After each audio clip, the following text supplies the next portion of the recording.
I wanted to work with Robert Eggers. I saw The Witch, and I thought, wow, there's a talent here. How did this guy do this film? Because it was a period film that was so easy to enter. Nothing pushed me out. So I met with him, and we said, let's do something together. And then later he approached me and said, I have the project.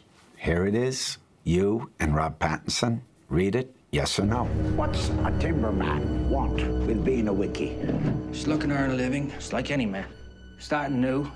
On the run. I'd seen The Witch, Robert's previous movie, like when it was in theaters, I think, and loved it.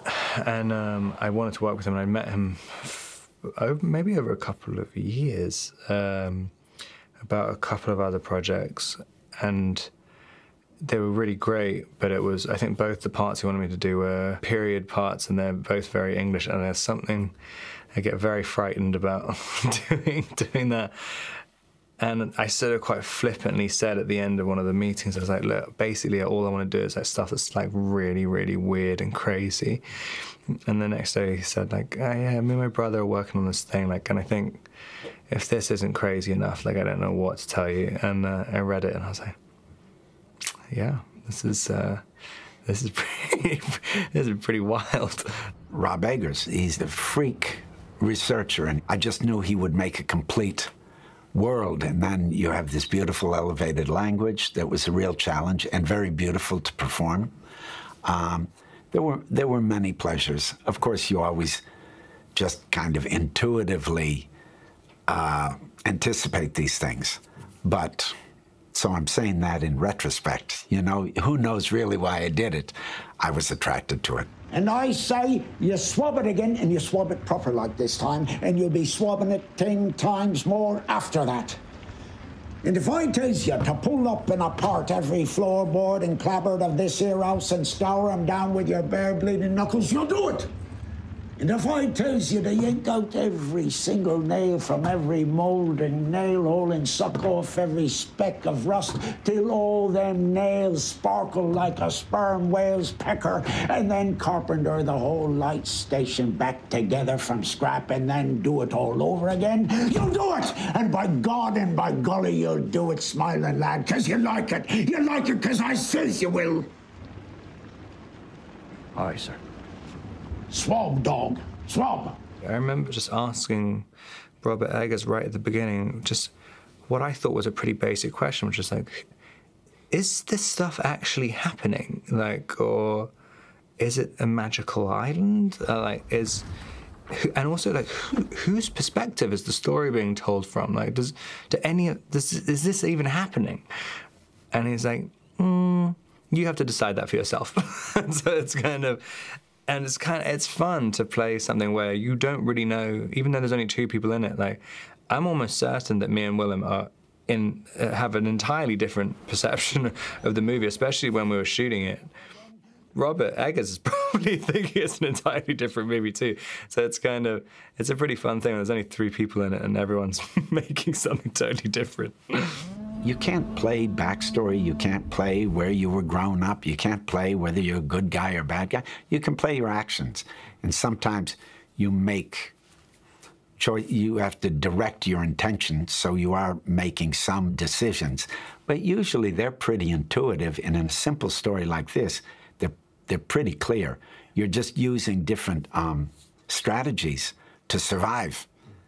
This story is so elemental that that's the beauty of it, to see when identity starts to get stripped away, how this guy tries to survive. And of course, then we had the real parallel, the tangible parallel in this horrible weather, in very difficult shooting conditions. It was all tied to how do you survive? Hark! Hark! Triton! Hark! Bellow!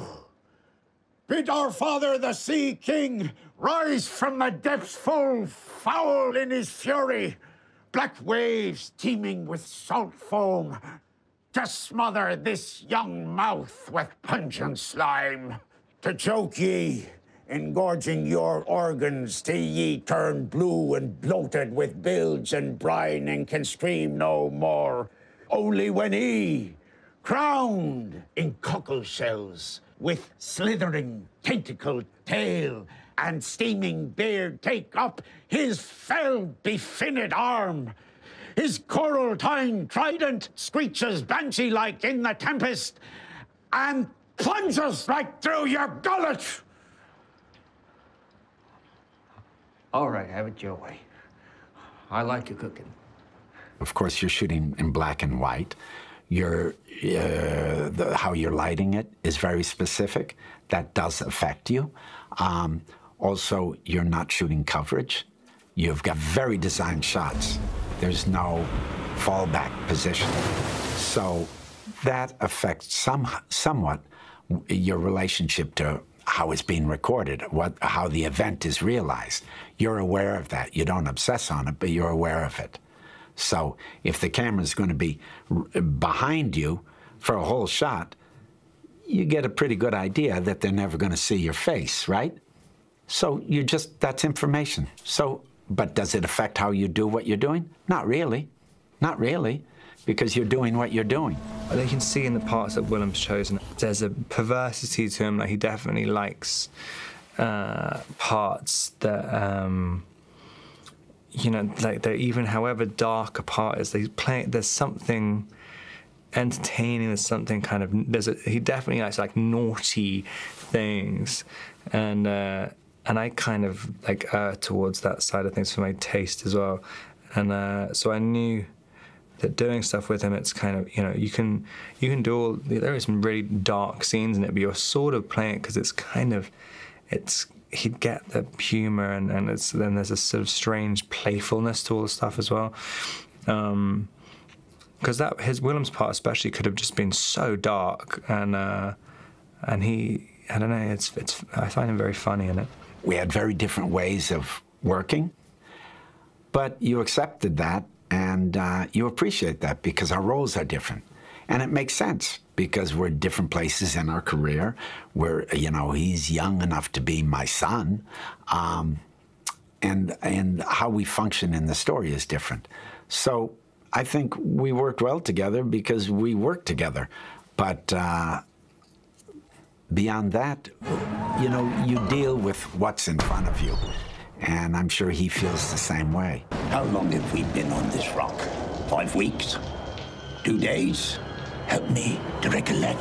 I did this movie years ago called Cosmopolis, where I realized you can sort of approach a character in a movie like the same way that you're a singer approaching a song which you haven't written. Like, you don't necessarily have to have an in-depth psychological history which you can quote at any moment. Like, it's just feel. If you keep reading the lines again and again and again, you're looking for the ways that feel nice, and there's a pleasure which, like when you're tuning guitar strings and the two strings get in harmony with each other, there's something which you find, and you can't like define what that feeling is, but it's just like, oh, it just feels really nice.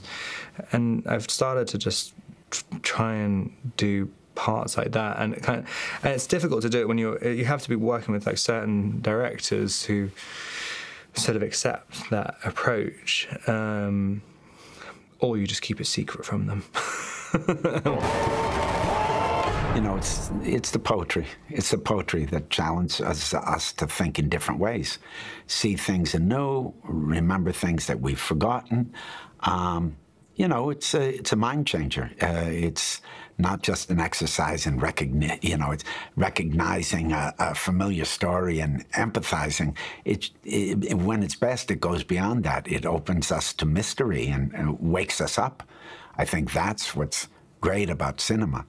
And this has all kinds of food for that.